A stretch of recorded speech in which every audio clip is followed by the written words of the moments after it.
নমস্কার, সপনা ওয়েক নিউজ নেটওয়ার্কে স্বাগত। মমতা বিজেপির দালাল। মমতার টিকি আরএসএস এর হেডকোয়ার্টারে বাধা আছে।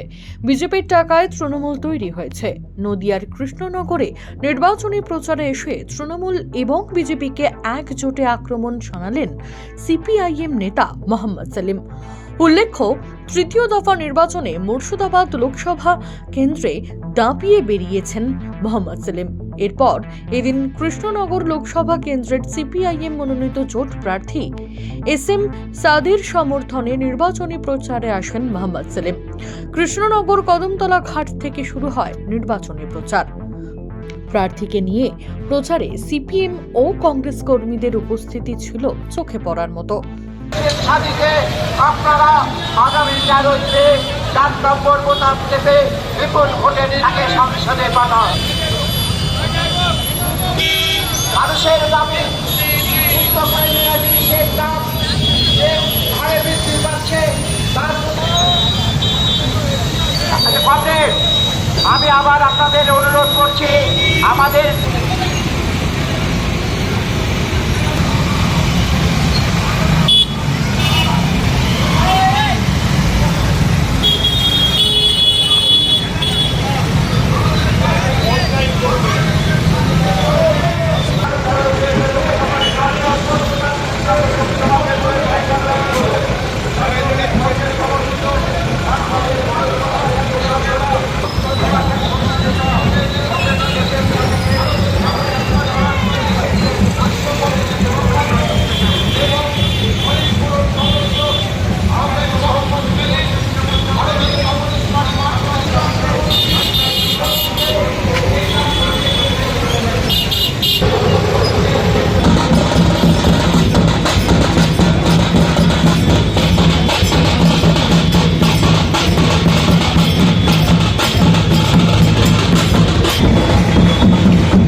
প্রচার শেষে সাংবাদিকদের মুখোমুখি হন মোহাম্মদ সেলিম। কি বললেন তিনি, চলুন শুনে নেওয়া যাক।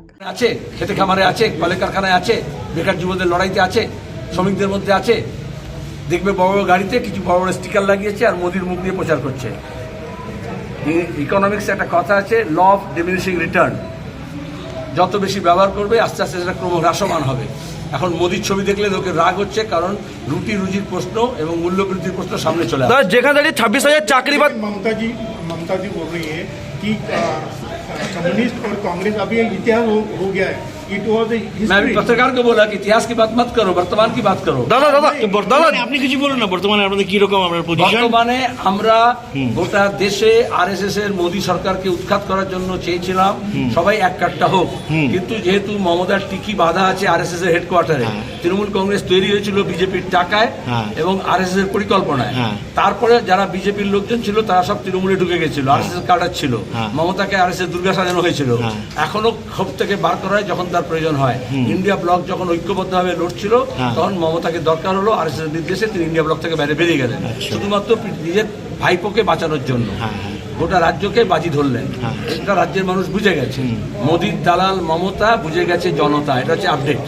সেজন্য পশ্চিমবঙ্গে আমরা বিজেপির বিরুদ্ধে লড়াই সঙ্গে সঙ্গে তৃণমূলের বিরুদ্ধে লড়াই করছি। সুতরাং বিজেপি তৃণমূল বিরোধী শক্তিগুলোকে একটা করছি, বাম এবং কংগ্রেস এই জন্য একটা হয়েছে, আর সেজন্য মানুষ তাদের সঙ্গে চলে আসছে। पीएम ने बोला है कि इंडिया अलायंस के सामने पीएम का चेहरा कौन है? 5 साल में 5 पीएम देंगे। आपको क्या लगता है कि ये सही बात है? ये कोई मुर्गी अंडा देने का बात है?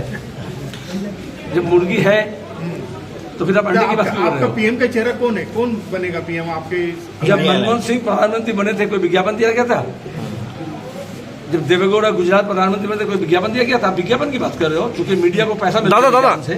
प्लीज, हमारे यहाँ हम कहे नेता नहीं नीति चाहिए, और इलेक्ट्रल बॉन्ड से कहा जा रहा है कि नहीं नीति नहीं पैसा चाहिए। यहाँ ही फर्क है। और नीति अगर चाहिए तो हक की बात करो, रोटी रोजी की बात करो। चेहरा लेके क्या होगा? एक चेहरे में कितने चेहरे लगा लेते हैं लोग। জি জি, দিল কো দেখো, চেহারে কা না দেখো। দাদা যেখানে এসএসসি প্যানেল বাতিল হয়েছে সেখানে দাঁড়িয়ে ব্রাত্য বসু বলছে যে 26,000 চাকরি বাতিল হয়েছে, সেখান থেকে দাঁড়িয়ে তারা অযোগ্যদের চাকরি দেবে। কি বলছে? এই অযোগ্য শিক্ষামন্ত্রীকে জেলে পাঠাতে হবে, তারপরে কোনো কথা হবে। সপনা নিউজ কৃষ্ণনগর ব্যুরো। সমস্ত খবরের আপডেট পেতে লাইক করে সাবস্ক্রাইব করুন সপনা ওয়েক নিউজ। সেই সঙ্গে বেল বাটন প্রেস করতে ভুলবেন না। আপনাদের একটা সাবস্ক্রিপশন আমাদের জন্য অত্যন্ত মূল্যবান। জয় হিন্দ।